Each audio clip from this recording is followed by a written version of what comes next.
দালগাঁও বিধানসভা সমষ্টিত এখনৰ পিছত আন এখন পঞ্চায়ত AIDFৰ দখলত।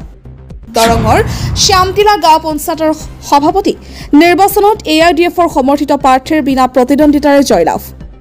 10টাকৈ ৱাৰ্ড সদস্যই সমৰ্থন জনাই নৈমুন আলিমক।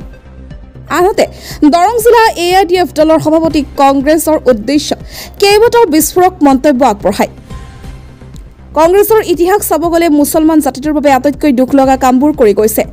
ডিভোটাৰ মাটিৰ সমস্যা, বাংলাদেশী সমস্যা সমাধান কংগ্ৰেছে কৰিব পাৰিলে হয়, কিন্তু নকৰিলে। এইবাৰ লৈ 3বাৰ গাঁও পঞ্চায়তৰ সভাপতি আৰু এটা টাৰ্মছ মোৰ বিশেষ সভানেত্ৰী হিচাপে কাৰ্যভাৰ চলাইছোঁ। গতিকে এইবাৰো নতুনকৈ আকৌ চামটিলাবাসীয়ে মোক মোৰ মিছেজক সভানেত্ৰী হিচাপে মানে জিকাইছে। গতিকে সকলো ৰাইজক আৰু ৱাৰ্ড মেম্বাৰসকলক মোৰ ফালৰ পৰা আন্তৰিক ধন্যবাদ আৰু কৃতজ্ঞতা মই স্বীকাৰ কৰিছোঁ। আৰু লগতে আমাৰ বিধায়ক দলগাঁও সমষ্টিৰ সন্মানীয় বিধায়ক মজিবুৰ ৰহমান চাহাবকো মই ধন্যবাদ জ্ঞাপন কৰিছোঁ। তেখেতৰ মানে কাৰণেই মই দুবাৰ প্ৰেচিডেণ্ট হ'ব পাৰিছোঁ। এইবাৰ তৃতীয়বাৰৰ কাৰণে আকৌ প্ৰেচিডেণ্ট হৈছোঁ আৰু সকলো ৰাইজক মোৰ ফালৰ পৰা মই ধন্যবাদ জ্ঞাপন কৰিছোঁ। উন্নয়নৰ ক্ষেত্ৰত চাওক, বিশেষকৈ আমাৰ ৰাস্তা ঘাট আৰু শিক্ষা বহুত পিছপৰা আছে। বহুতো কাম কৰিবৰ কাৰণে প্ৰয়াস কৰিছোঁ যদিও বহুত কাম কৰিব লগা আছে। আগন্তুক দিনত মই কৰি যাম বুলি মই প্ৰতিজ্ঞাবদ্ধ আৰু ৰাইজৰ তাত এইটো মই স্বীকাৰ কৰোঁ। মোৰ ৱাৰ্ডতো মই বিনা প্ৰতিদ্বন্দ্বিতাত মই ৱাৰ্ড মেম্বাৰ হৈছোঁ আৰু প্ৰেচিডেণ্টৰ ক্ষেত্ৰতো বিনা প্ৰতিদ্বন্দ্বিতাত হৈছোঁ। সেইকাৰণে সকলো ৰাইজক ৱাৰ্ড মেম্বাৰসকলক মোৰ ফালৰ পৰা মই ধন্যবাদ স্বীকাৰ কৰিছোঁ। উপসভাপতি আঞ্জুৱাৰা বেগম, তেখেতো বিনা প্ৰতিদ্বন্দ্বিতাত উপসভাপতি হ'বলৈ সক্ষম হৈছে। প্ৰথমতে আল্লাহ তাআলাৰ শুক্ৰিয়া আদায় কৰিম, আলহামদুলিল্লাহ। তাৰপিছত কথাটো হৈছে ৰাইজক ধন্যবাদ জ্ঞাপন কৰিম। তাৰ লগে লগে ৰাইজে যিসকল ৱাৰ্ড সদস্যসকলক জিকাইছে তেওঁলোককো ধন্যবাদ জ্ঞাপন কৰিম যে আজি উন্নয়নৰ স্বাৰ্থৰ খাতিৰত আৰু আমাৰ মানে ৰাইজৰ বিভিন্ন ধৰণৰ সুখ সুবিধাৰ কাৰণে আজি প্ৰতিখন পঞ্চায়তত আমাৰ সন্মানীয় দলগাঁও সমষ্টিৰ বিধায়ক মজিবুৰ ৰহমান চাহাবৰ নেতৃত্বত যি পঞ্চায়ত সমিতিসমূহ মানে বনাব পৰা গৈছে, মই ভাবোঁ এইটো এটা খুব সুখৰ বিষয়, আনন্দৰ বিষয়। আৰু যিহেতু আপোনালোকে প্ৰত্যেকেই জানে যে ৰাজনৈতিকভাৱে আজি অসমৰ যোনটো পৰিস্থিতি পৰিৱেশ ই বৰ বিশেষকৈ সংখ্যালঘু মানুহৰ কাৰণে বৰ এটা ভাল নহয়।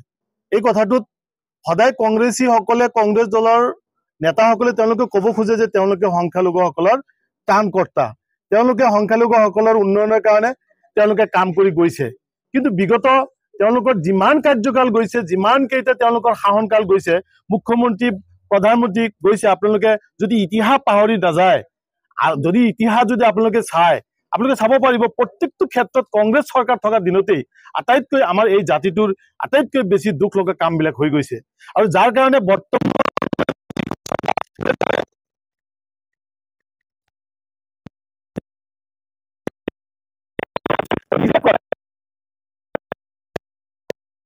মানে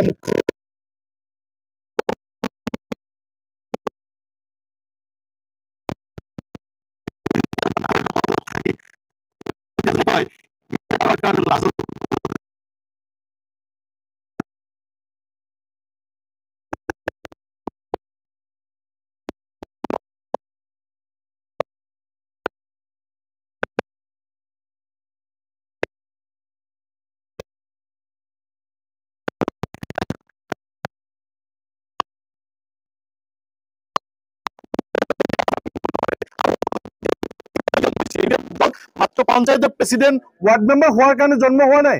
আমি আমাৰ প্ৰতিটো বক্তব্যত কৈছো, আমাৰ দলৰ যি সংবিধান আছে তাত লিপিবদ্ধ আছে যে এই দল সংখ্যালঘু মানুহৰ উন্নয়নৰ কাৰণে, আমাৰ অধিকাৰ আদায় কৰাৰ কাৰণে, আমাৰ এই জাতি জনজাতি বিভিন্ন জাতি জনজাতি মানুহৰ মাজত মিলা প্ৰীতিৰে এখন সুন্দৰ অসম গঢ়াৰ কাৰণে এই দলৰ জন্ম হৈছে।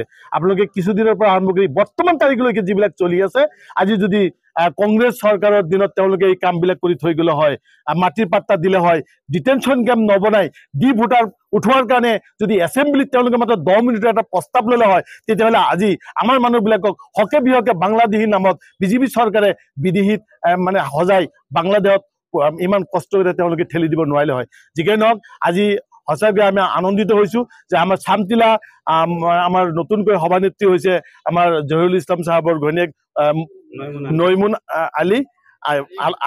নৈমুন আলিম তেখেতক মই আন্তৰিক শুভেচ্ছা জ্ঞাপন কৰিছো। তাৰ লগতে আমাৰ 10জন ৱাৰ্ড সদস্যকো ধন্যবাদ জ্ঞাপন কৰিছো যে আপোনালোকে এটা সুস্থিৰ সিদ্ধান্ত লৈছে যে এই চামটিলা গাঁও পঞ্চায়তৰ উন্নয়নৰ কাৰণে আমাৰ জহুৰুল ইছলামৰ মিছেছ নৈমুন আলিম তেখেত আগতেও সভানেত্ৰী আছিল আৰু আপোনালোকক নিশ্চয় ভাল কাম কৰিছে।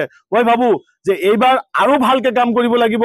ৰাইজৰ যিহেতু আপোনাৰ ওপৰত আস্থা আৰু বিশ্বাস ৰাখিছে, তেখেতে আৰু ভালকে কাম কৰিব। 10জন মেম্বাৰ একেলগে আছে, 10জন মেম্বাৰক লগত লৈ আপোনালোকে এই পঞ্চায়তৰ বিভিন্ন উন্নয়নমূলক কাম কাজ কৰাৰ লগতে আমাৰ ৰাইজৰ যিবিলাক সৰু সুৰা দুখ দুৰ্গতিবিলাক আছে, আমাৰ মানুহৰ ভিতৰত বিভিন্ন ধৰণৰ ভাইৰ মাজত কাজিয়া, মাটি বাৰী লৈ কাজিয়া, এই সৰু সুৰা কথাবিলাকৰ কাৰণে সদায় আমাৰ মানুহবিলাক দৌৰি থানাত যাব লগা হয়। এটা পক্ষই থানাৰ দালালি কৰি আমাৰ মানুহবিলাকক একদম জোৰা কৰি পেলাই সৰু সৰু কথাবিলাকক, এই কথাবিলাকত আমাৰ পঞ্চায়তৰ সভানেত্ৰী চাহাবাই মই ভাবো খুব গুৰুত্ব দিব লাগিব। পঞ্চায়ত সমিতিৰ এটা বিৰাট গুৰু দায়িত্ব আছে যে আমাৰ গাঁও অঞ্চলত যিবিলাক সৰু সুৰা কেছ, এই কেছবিলাক আমাৰ পঞ্চায়তে সমাধান কৰিব লাগিব। মানৱৰ স্বাৰ্থত হযৰত মৌলানা বদৰুদ্দিন আজমল সাহেবৰ যি নীতি, যি আদৰ্শ, এই দলৰ যি নীতি আদৰ্শ, আমাৰ বিধায়ক মুজিবুৰ ৰহমান সাহেবৰ যি নীতি আদৰ্শ, তাৰ প্ৰতি যেনেকে মানুহে আকৃষ্ট হৈ আজি আপোনালোকক ইয়াত সভাপতি বনাইছে, মই ভাবো আমাৰ দলৰ যি উদ্দেশ্য লক্ষ্য সেইবিলাক আগুৱাই লৈ যাব, ভাল কাম কৰিব আৰু মুজিবুৰ ৰহমান সাহেবৰ নেতৃত্বত আপোনালোকে ভাল কাম কৰিব বুলি মই আশা ৰাখি আপোনালোকক পুনৰবাৰ আন্তৰিক শুভেচ্ছা জ্ঞাপন কৰিছো। আমাৰ ৰাইজক আন্তৰিক ধন্যবাদ জ্ঞাপন কৰিছো। আমাৰ ৱাৰ্ড সদস্যসকলক আন্তৰিক ধন্যবাদ জ্ঞাপন কৰিছো। ধন্যবাদ।